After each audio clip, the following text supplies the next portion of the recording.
right, come on, let's get going. This is our sweet. She's like a pet. She's the sweetest. What up, everybody? Welcome to the Murray Show. We're the Murrays. I'm Jonathan. That's Danielle. That's Israel. And it's a little blown out, but it's hard to adjust the settings because I got a coffee in my hand, so I'm sorry if it's a little bright for you. Let me see if I can fix it. Don't go anywhere, guys. This show's about to get started. See, that looks a little better, doesn't it? How's that? Better for your eyes? All right, come on, let's get going. We're wandering around a little parking lot of Lowe's, because why not? But for real, what's up? I think I'm just feeling a little good. I always feel a little good whenever Nana and my mom are in town because they're watching the rest of our kids. And while Israel's still a complete handful, might as well have 7 kids here. Israel's not taking up any of your hands at the moment. Oh. Hi, baby. Excuse me, my literal princess over here. Hot. Yay! Hot. They're at the house watching the kids so we can go out and get some shopping done that we need to get done because we got some things we need to buy today. 5:30, babe.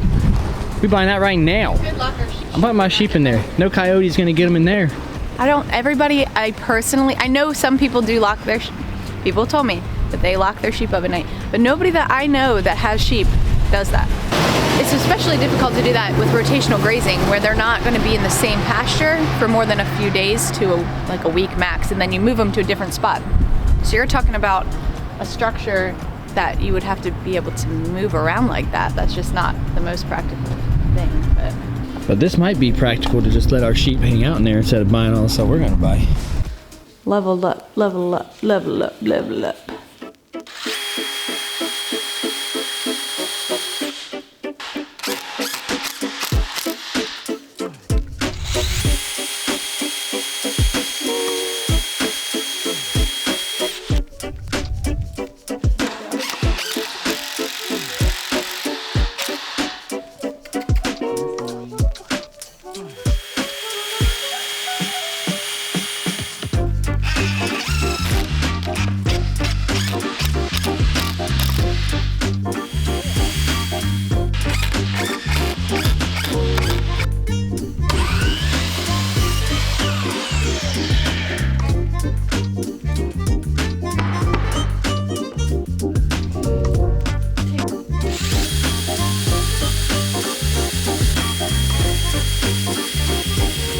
All right, you guys, I wanted to talk a little bit about our sheep and this cool little shelter we built them. There were a lot of questions, concerns, comments on our other videos about the sheep. So I just wanted to share some info that maybe you don't know if you're not familiar with livestock. Hi. There's a sheep smelling to Cammy. This is our sweet. She's like a pet. She's the sweetest. I don't have any treats for you. I'm sorry.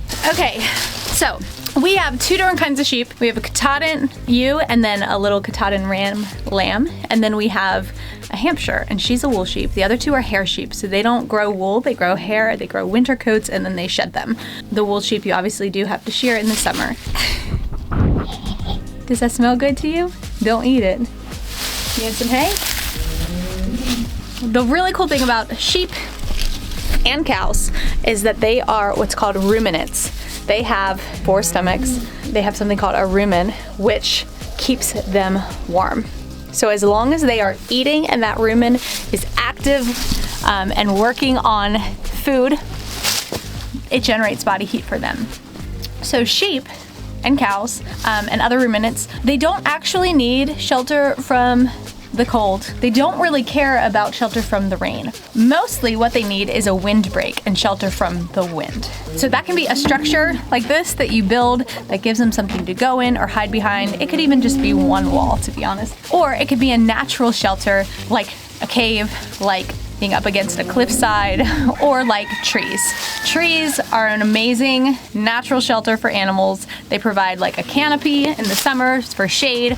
In the winter, the brush can provide a lot of block from wind and kind of break that up. So when we brought the sheep home, we weren't super concerned about not having a shelter for them because the area we put them in first had a ton of trees and brush, and we knew that they would have shelter from the wind and even a little bit of shelter from the rain. It worked out perfectly. It was also on a hill in an area that really doesn't get crazy windy because it was kind of protected on one side already. So the sheep did great there, but we knew we were going to build them something eventually because we want to rotate them around our property into different pastures and different paddocks, and not all of those will have tree shelter. So this is what we built. It's all done. It is just this cute little house. It's got a plastic roof, 3 sides. I was going to leave it just open the front, but I decided to throw on this just a little extra to hide in if they want just some comfort. I honestly don't think they've gone in it at all, and they've had it for about a week now. So if that doesn't tell you, animals are smart. They know what they need. The next week or so, it's going to get down to like 15 degrees at night, and it's going to be raining. There may be some wind, so that may be when they use it, but we'll see. For the most part, everybody I know that has livestock has said you can build the shelter, but it doesn't mean they'll come. They're smart, you know? They do what they need. So as long as you provide it in some form, whether it's natural shelter like tree coverage or a little lean-to situation, and then as long as you provide a ton of hay and food for them to keep their rooming going all night, they'll be good. So that's kind of what we do here. Every night before we go to bed, we bring them out some fresh hay so they have plenty to eat to keep them warm. Right, baby? Oh, you're so sweet. Next up is a shelter for the cow. However, that's mostly because we don't really want to milk in the rain. We're gonna build something to milk her in to make it easier for us, and just give her some sort of routine place to go so she'll learn that quicker. And then obviously it will also provide a little bit of shelter from the sun, from the wind, as much as she needs.